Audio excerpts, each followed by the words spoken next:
The topic is how can Western missionaries contribute, European missionaries contribute to world missions.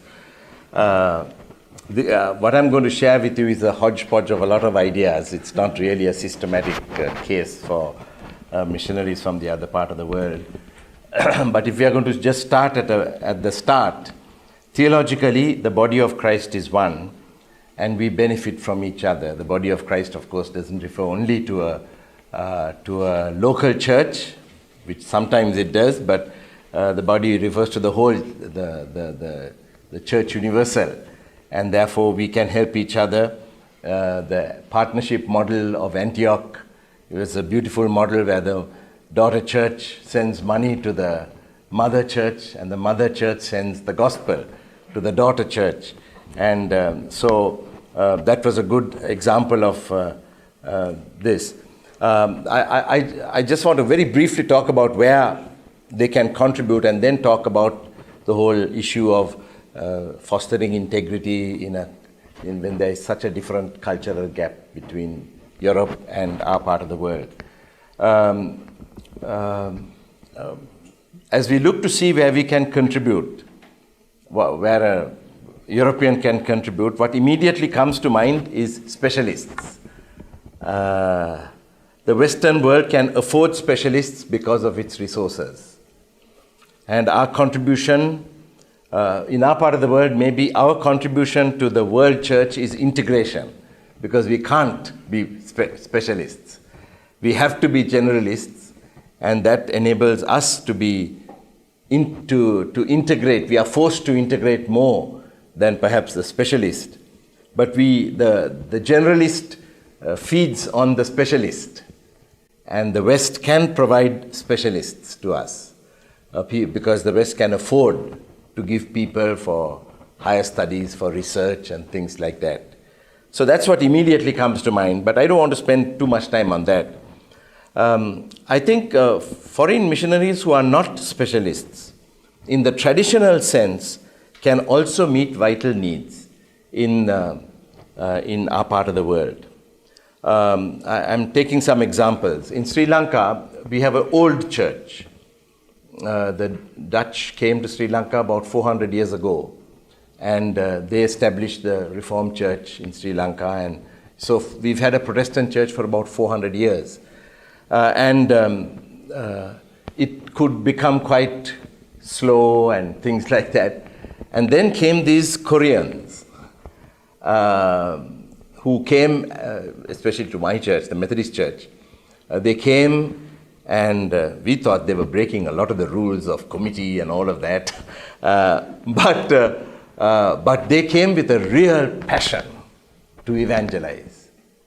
And I think it was God's time for the church, because just at that time, even through other movements, churches were taking evangelism a little more seriously. Earlier, evangelism was speaking to nominal Christians. And then these Koreans came and really began to go out to the lost. And I think they had a big part to play. My church, my denomination, has been growing numerically in the past few years. We were about 25,000 members about 20 years ago, I think. Now we are about 40,000. So there's been a fairly significant growth. And that's been at a time when so many people left because of the war. And that came through conversion of people. And one influence in that was these Koreans who came, and, I said they break all the rules, but God uses them in this unusual way. Then there's also, people are there is a growing westernized segment of our populations who are among the hardest. We in Youth for Christ find the English-speaking youth of Sri Lanka the hardest to reach with the gospel. My son and my son-in-law are both trying to do this, and it's really difficult. They have to use their creativity so much. Now they respond very positively to white people, right? People who have come from these European nations. And so they could do a ministry among that group. That's a very important segment because a lot of the conversion that has been taking place recently has been among the poor. So the westernized people have been by and large untouched with the gospel recently. So this is another thing. But also there is this need for godly parents for emerging leaders. Our churches are going through a time of great growth. And there are no resources to care for the pioneers. It's a huge problem. In my own ministry, the first 15 years, my national role was to try and encourage people to go out to the unreached because we had been always insular.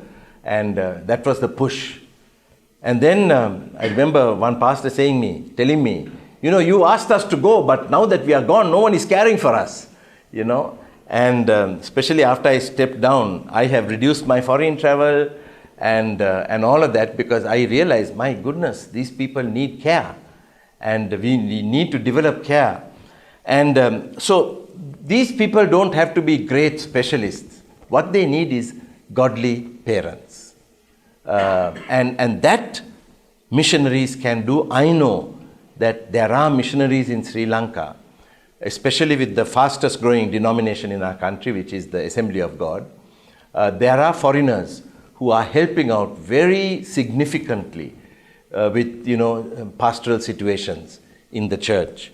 One of the biggest problems that we are having is burnout. These people are going, they're all alone, they struggle, they get persecuted and all of that, and burnout.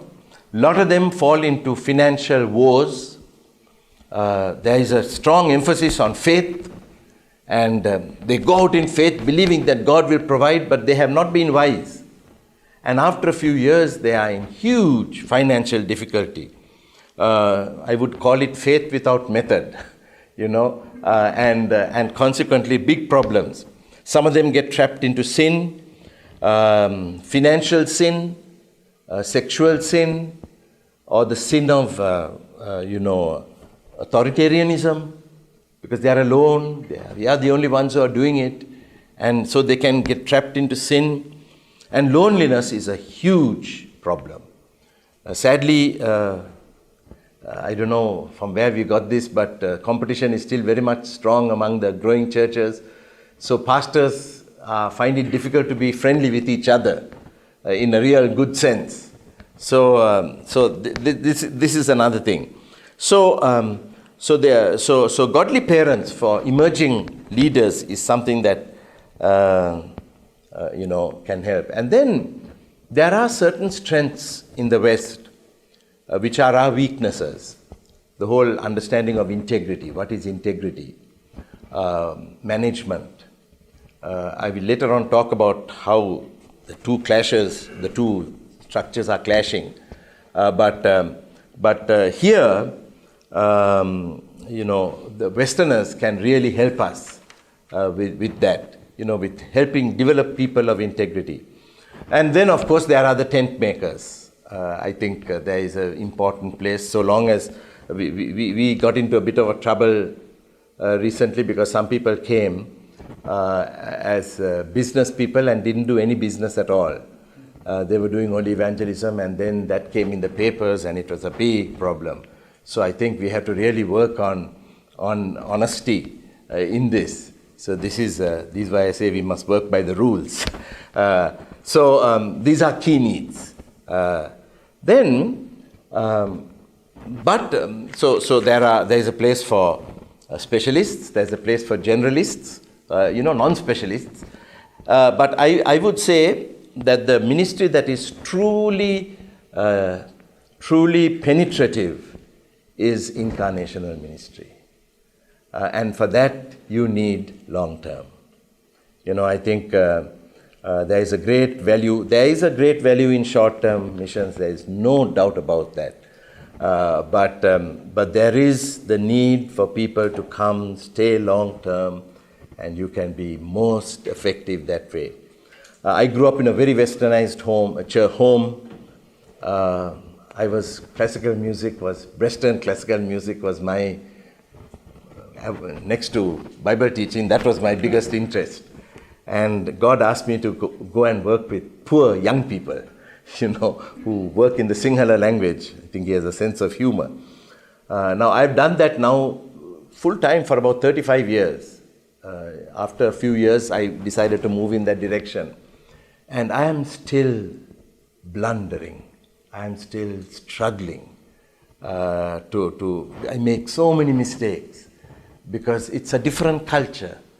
And so incarnational, staying and working long term, there is still great value in that. Though I know it's economically it's a real problem when you look at the economics and all of that.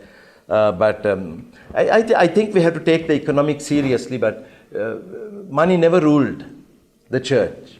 And so we shouldn't give that too much credence, this idea that, a missionary costs so much. I think that's an important issue, but there are other pluses here. Secondly, first, what kind of missionaries? Then secondly, there is a historical obstacle to overcome in most of our countries. The heyday of Western Protestant missions was in the colonial era. And whites were considered culturally superior. Colonialism fostered an attitude of dominance. We are the better culture. In our country, when we were growing up, a cultured person was one who spoke in English. The others were not cultured. And a gentleman was one who spoke in English. A man was one who didn't speak in English. That was our people tolerated it during the colonial era because they had to survive, And some people actually became Christians in order to get jobs in Christian schools and things like that, because they had no option. But today, that is gone. That is finished, that era. Many missionaries, now one of the things that is often forgotten is that many missionaries helped create an environment for the freedom struggles in the church. There's a lady called Dana Roberts who has written on this very well. And this is a neglected truth. A lot of the freedom fighters in our part of the world were trained in mission schools. Christianity fostered equality, which went against the colonial spirit, because the colonial said, we are superior, therefore you adopt our culture. Whereas missionaries came as servants. And they said we are equal. This is why colonial rulers generally didn't like missionaries. And the good missionaries, the heroes, were disliked, like Henry Martyn and Hudson Taylor. They were disliked by the British leaders of the people representing Britain. Then some, though not many, some encouraged the freedom movements. They were involved in helping the rebellion against the nations. Of course, this was the time during the great liberal, most of the countries got independence at the time that there was the liberal evangelical wars in the church. So evangelicals generally stayed away from all kinds of political involvement. And so they didn't get that involved, but there were some who did. And those who did, like Stanley Jones, were criticized for doing that. They were accused of becoming liberal for having done things like that. So there is that side of the story. But now responsible, sensitive leaders will not tolerate the idea of Western dominance. But we are faced with it. Globalization. Everyone talks about globalization, but for most of our people, it's an ambivalent response that they have towards it. They have to reluctantly accept it as inevitable. Because if you're going to economically survive, you have to fall in line. But they don't do so happily. Because they are, and the Muslims have to give up their Quranic way of doing economics. That's one reason why they are so angry. The humiliation of having to give up everything that is so special as Western domination takes place. And they look for their time when they can once again dominate the world. So people are talking about globalization and all of this, in multinational organizations and all of that, as the economic colonialism. And so there is that problem now.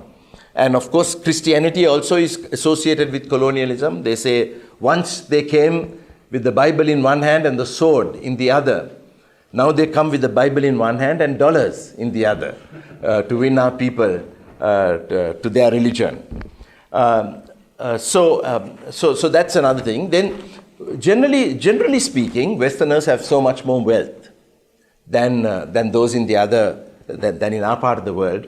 And in this time of rising expectations, of rising national pride and all of that, the Antioch model is a wonderful model because the daughter church was rich and the mother church was poor. And in the early church, poor people from the ruled community evangelized the rulers. So I think there is, wealth is power all over the world. And we have to really ask, how can we break this strong stranglehold of the rich people from rich countries coming as missionaries? There is a disadvantage in that it's very difficult to forge equality. That's what I want to talk about a lot.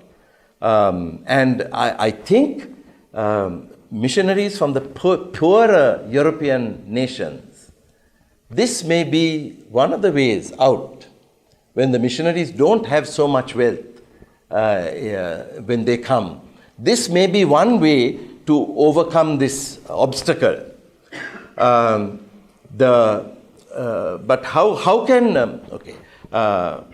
the question is, the Westerner must be equal not only in theory, but also, and by theological affirmation, but locals must feel equal to that person.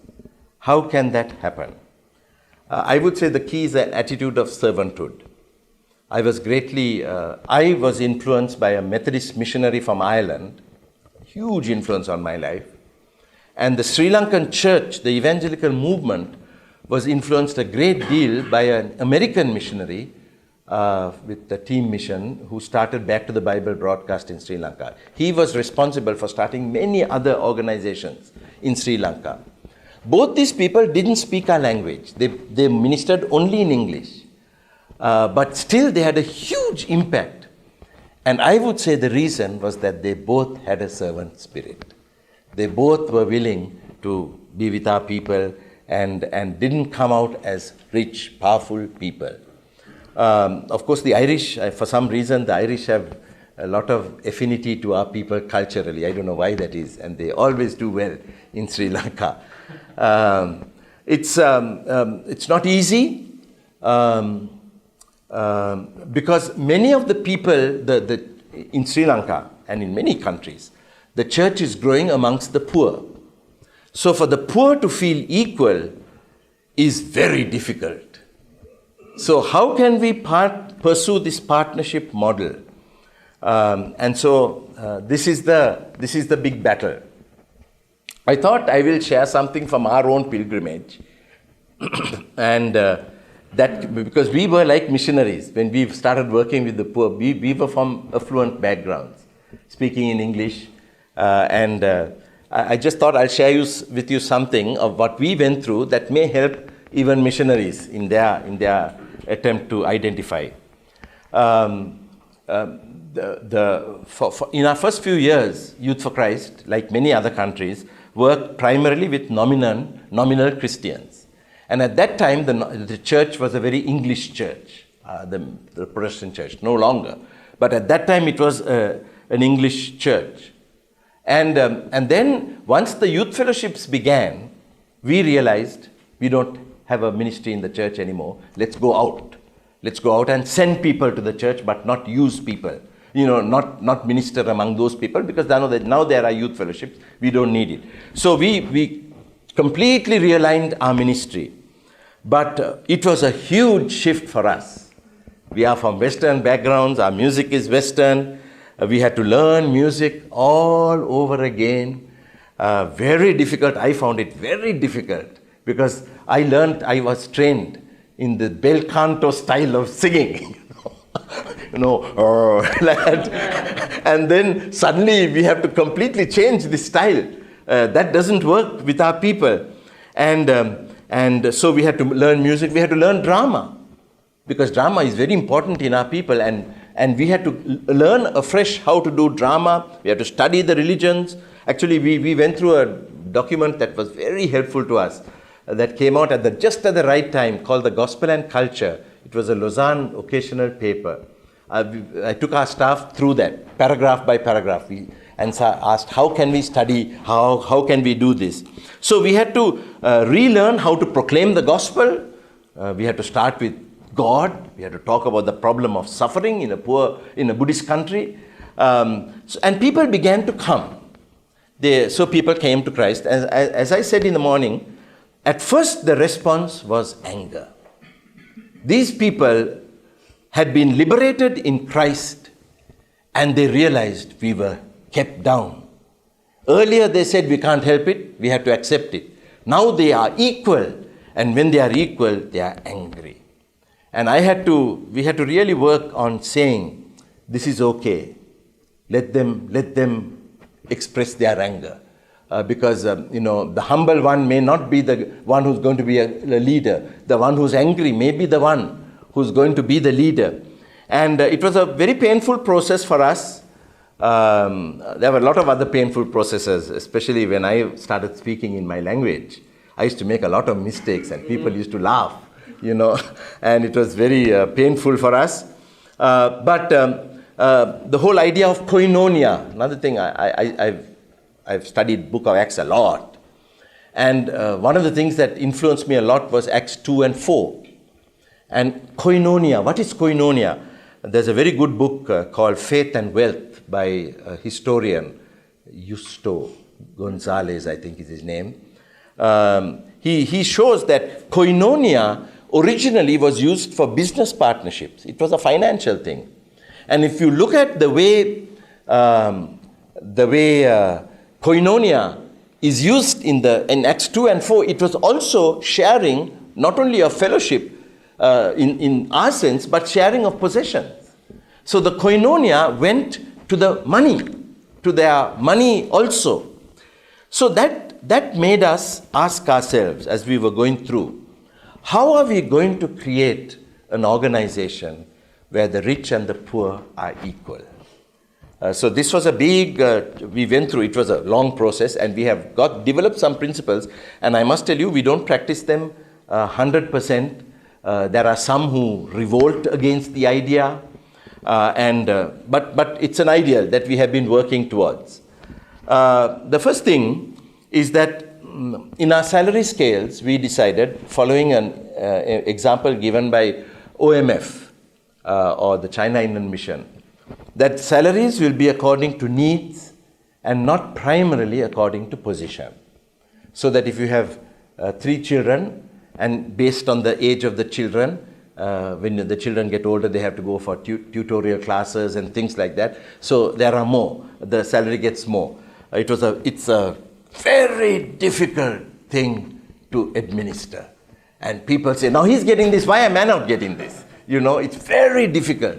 But we thought we will try this, and our administration is done usually by people who come from the business world. And they, what is this? They really find it very difficult to understand what this structure is.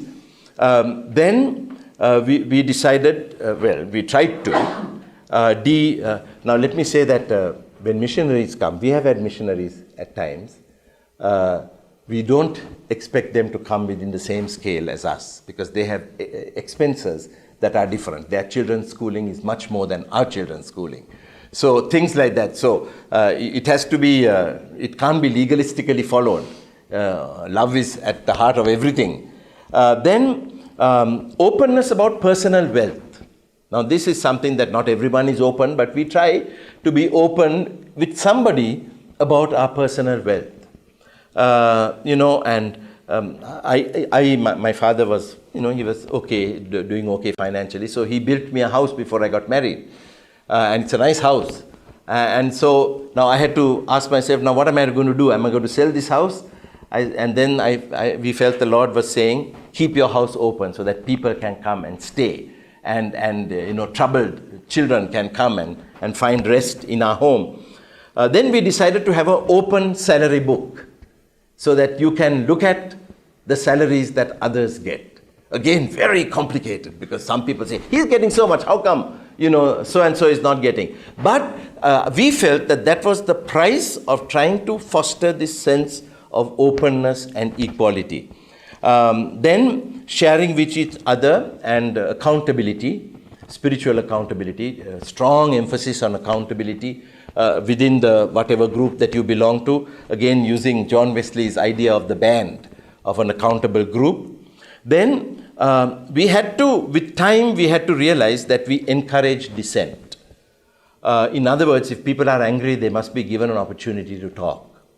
And in our cultures, for some reason, they are not used to debating. And when they debate, they fight, And sometimes people come to our leadership from outsiders who come to our, especially the business person who comes from outside to our leadership team meeting. They are scandalized. Look at the way these people are fighting, But we thought they must be given a chance to speak. And our people are not used maybe to speaking politely when they are fighting, that, it becomes a bit of an impolite thing. Of course, we have to moderate it. You can't just allow this to go on without... Then another thing, we took a decision, not a biblical decision, but just a practical decision that we took, that we won't publicize donors. In other words, the poor must give to our work. And the poor never give significant amounts. So the big donors will not be publicized. That was a very difficult thing. Somebody wanted to give us a hall in our campsite and name it after somebody. And we had to explain, we have decided to go against, this is our policy. And it was very embarrassing for us. But this was so that the poor can feel that we are also giving, and our giving is a responsible giving, is important giving. And the idea that the poor are paying my salary, and so I'm accountable to them. So these are things that we did. And then soon we realized we will have to change our criteria for leadership. In society and in the church, there are criteria for leaders, and very often the poor don't fit in. Now, one of the things I have come to realize after having worked about 35 years with the poor is that I will never be an ideal grassroots worker among the poor. I mean, I work, I go to the slums. I have people from the slums in my small group. I go almost every week, I go to the slums. And all of that. But I know that somebody from there is generally much more effective, especially evangelistically, than me. So if you are going to be effective among the poor, leaders must come from among the poor, which means that they don't have some of the criteria. In the Bible, the most important criteria for leadership are godliness and the ability to lead. You have to be able to lead. And you have to be godly. But in the church, education and the knowledge of English, because we are a former British colony, the knowledge of English and education are considered essential for leadership. So we had to change this criterion and give education after people join and become leaders, not before. And teach them English after, so that the lack of a knowledge of English and of education may not hinder capable people from being leaders in the movement. Next month I'm also involved in a theological seminary, and we have our graduation next month. And I just found out, just before I came here, one of the guys in our ministry, he's like a son to me, he's from the slums. His father was the local illicit liquor person, and rough. He was a rough guy. And to take out his roughness, well, still it hasn't gone, I think. But he's one of our key leaders. And he didn't graduate beyond 10th grade. He didn't go in school. He's going to graduate from the seminary. There are about 100 graduates, I think, and he's got the second highest grade. So it's a real joy to me. But we had to change. And then for some people, joining Youth for Christ meant a big drop in salary. For others, it was a rise. But we had to try and work that out. So what we wanted is an atmosphere where the poor feel equal. For example, in English, talking in English, in our language, they say sword. If you talk in English, you're wielding the sword. In other words, you're cutting somebody because you're showing that you're superior to that other person. That was what talking in English meant. So we had to tell our people, don't talk in English among yourselves when you are among these people, because then you are separating yourself from them. And so the atmosphere, an atmosphere where biblical values were the most important. So then these people came up to board level. Usually all our boards are in English, but our board is a trilingual board. In other words, you can speak in English, Sinhalese or Tamil, and there somebody will interpret for you. So it became a trilingual board. And also, the one who succeeded me, now I am a guy who's very much into education and several degrees and things like that. The person who succeeded me as the national director, the board felt this is the guy who's most suitable for the job. He didn't finish high school, and he doesn't speak in English. He can speak a little, but he's not fluent in English. There are other staff who have master's degrees, one working on a PhD, on a DMin, and who can speak English, but the board felt this is the guy who's the best leader in the group. So creating a structure where these people can fit in. So now I want to talk about one of the biggest issues in our cultures is the integrity issue. And this is something that Westerners can be involved with in helping us develop integrity within our cultures. Often Westerners are attracted to people without integrity. The Western people who fit into the Western marketing approach to ministry, who can market their model well, but who are not truthful, and our cultures are very spiritual, so our people pray very nicely, very earnestly, and so they hear this person with this tremendous marketing of his ministry and deep spirituality, and they say, man, we've got found a person, a good person. So they are impressed, but we know these are the guys who can't be trusted. And this has happened over and over again. So the type of community life that I've talked about, I believe, is the answer to the huge problem that we have in Asia, which is the problem of integrity and truthfulness. They are not high values among our people. The poor often think that it's nothing wrong for them to grab what they can from the missionary who has much more than us. They have too much, we have too little, so we have a right to take what they have. And so, there is so much of that. And then another problem is that people want to have their person, their ministry in Sri Lanka, and so they come, they find a person, and they offer him a job, and he just leaves. What he has been doing, the organization he's been working for, he leaves and comes, and it's an act of betrayal to the movement that nurtured you and all of that. So they are vulnerable to promises from a foreign donor. and they will leave. And on our side, there are two big problems. Firstly, local leaders are like kings, and the workers are like servants. And every leader wants to become a senior pastor so that they can be kings. And when a foreign donor comes and offers help, you come and work for us, they jump on the opportunity. That's one problem. The second problem is we don't have a theology of the body, and consequently no real theology of commitment. So much of an emphasis on personal salvation that there hasn't been an emphasis on the church, on what it means to be submitting to a body. So that these two things can foster a lack of commitment. So financial accountability, truthfulness, and integrity are real problems. In a biblical community, we are open, we share, and we teach people to walk in the light.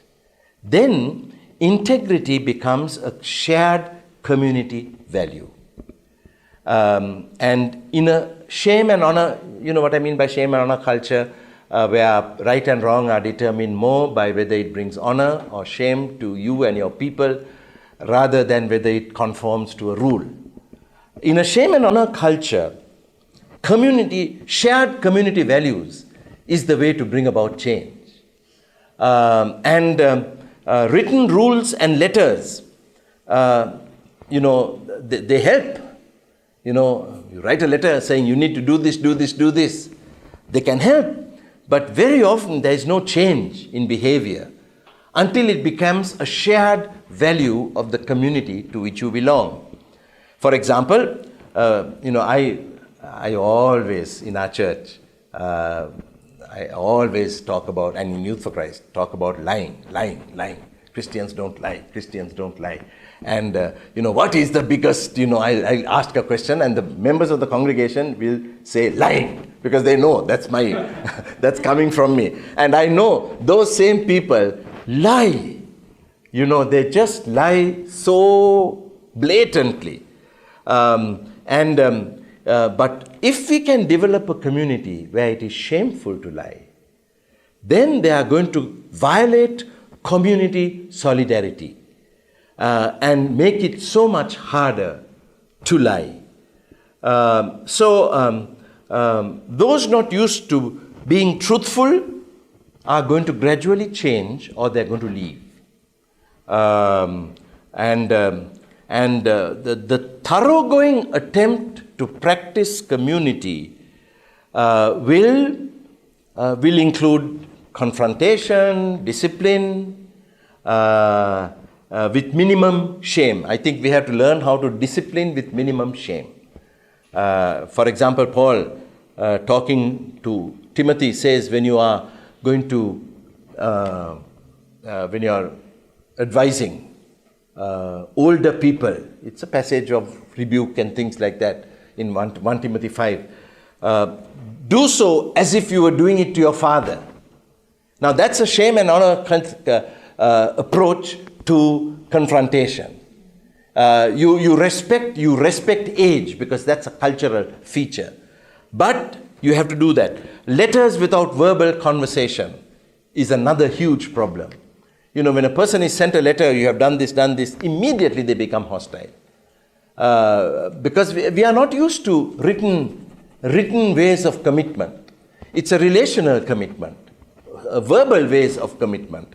And a conversation can prevent so many big problems that we have in the church.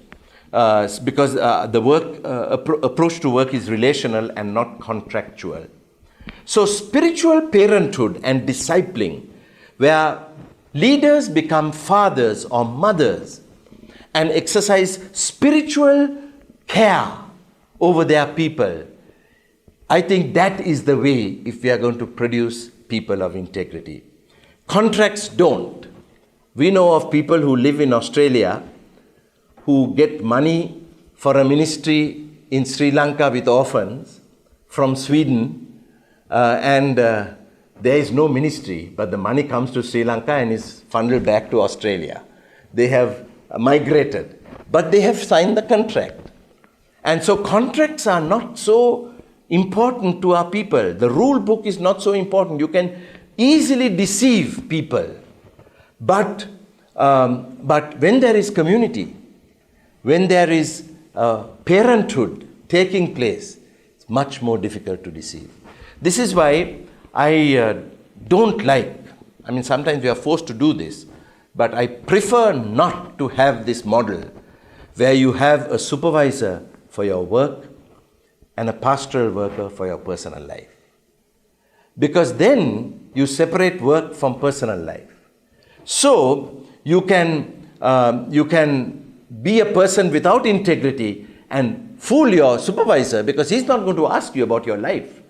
And I really think that even a biblical approach is more holistic for the supervisor to be also the pastor who cares for you personally. But I think this is one of the, has come with the Western specialization.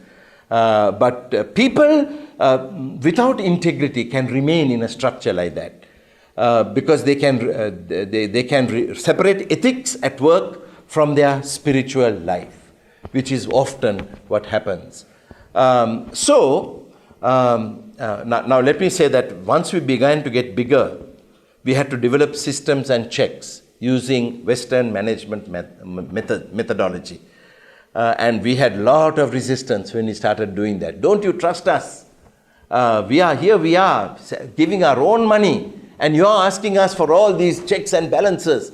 We don't have time for this kind of, worldly things. And so we had to really struggle. That kind of system of checks and balances seems to be out of sync with the shame and honor values of our culture. In businesses, however, they are forced to accept it because that's the way the business works. If you want to get a job, you have to do it. But we are family. We don't have this kind of, we trust each other. So we had to develop a blending of the two cultures.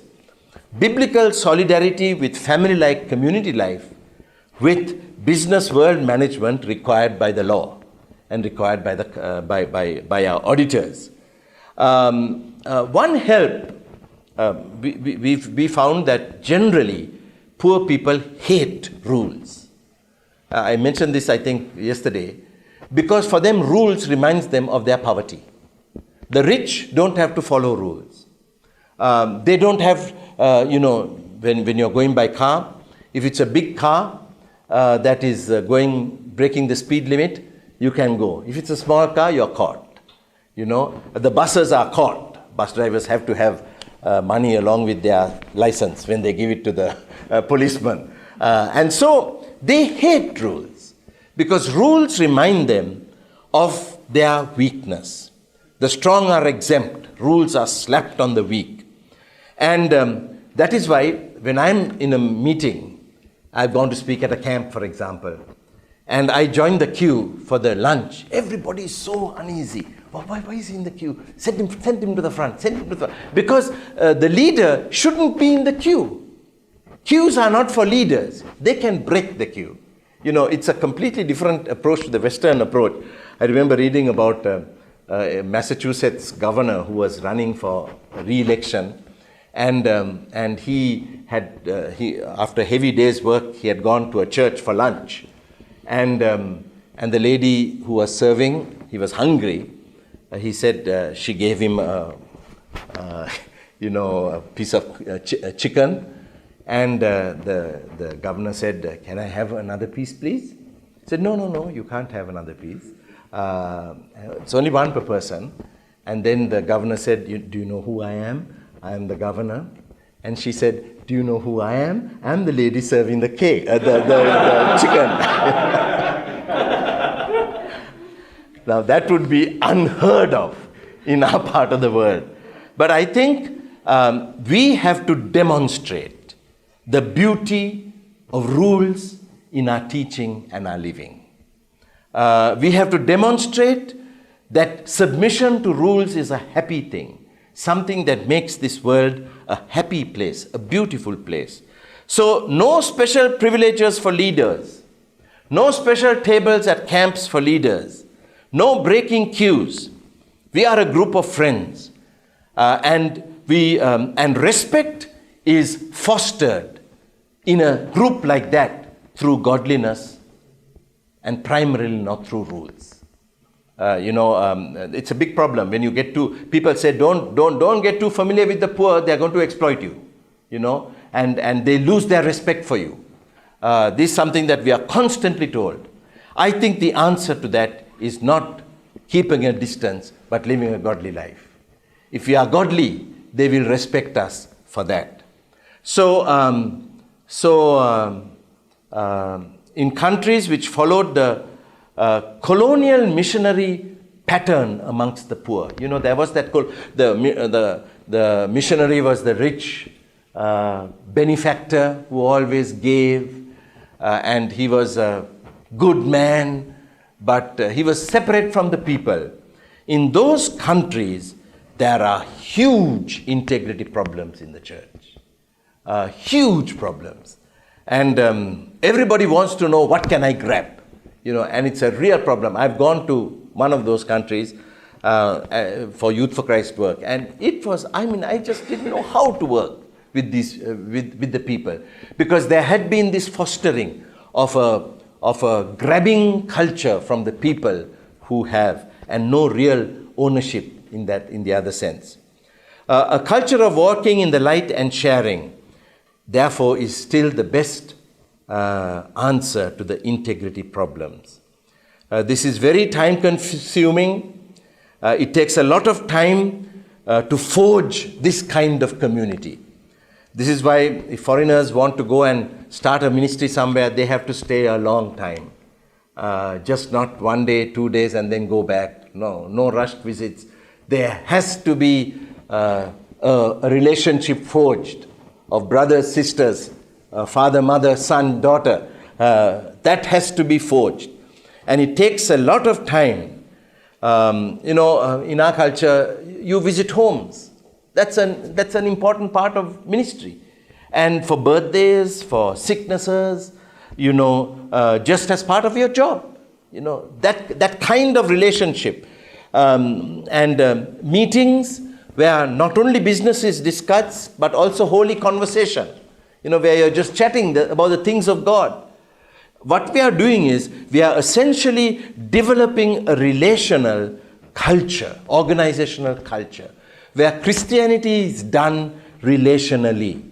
Contracts are necessary, but the atmosphere for making contracts is a relational culture. Because our people don't respect contracts the way Westerners do. So gradually a sense of family grows. And this was the method of Jesus. After John had said, "Behold the Lamb," 2 people follow him, and Jesus asks, "What do you want?" And he said, "Where do you live?" And said, "Come and see." And they came and they stayed the whole night with Jesus. And then when he chose his disciples, Mark 3:14, it says, he chose 12, number 1, to be with them, then to send them out to preach, and then to give them authority to cast out demons. Then towards the end of his life, he says, I do not call you servants, because the servant doesn't know what the master is doing. I call you my friends, because everything I learned from the Father, I have given to you. So our people imbibe values communally, rather than contractually. I think it's very important for us to develop that culture, and that's a time-consuming thing. But I think unless we realize that, we are going to really flounder in our missionary things. And today you are hearing so many people complaining that they have been taken for a ride. And I think, true, we have to take the blame for that. But I think also the blame was that there wasn't a real effort to act as a community.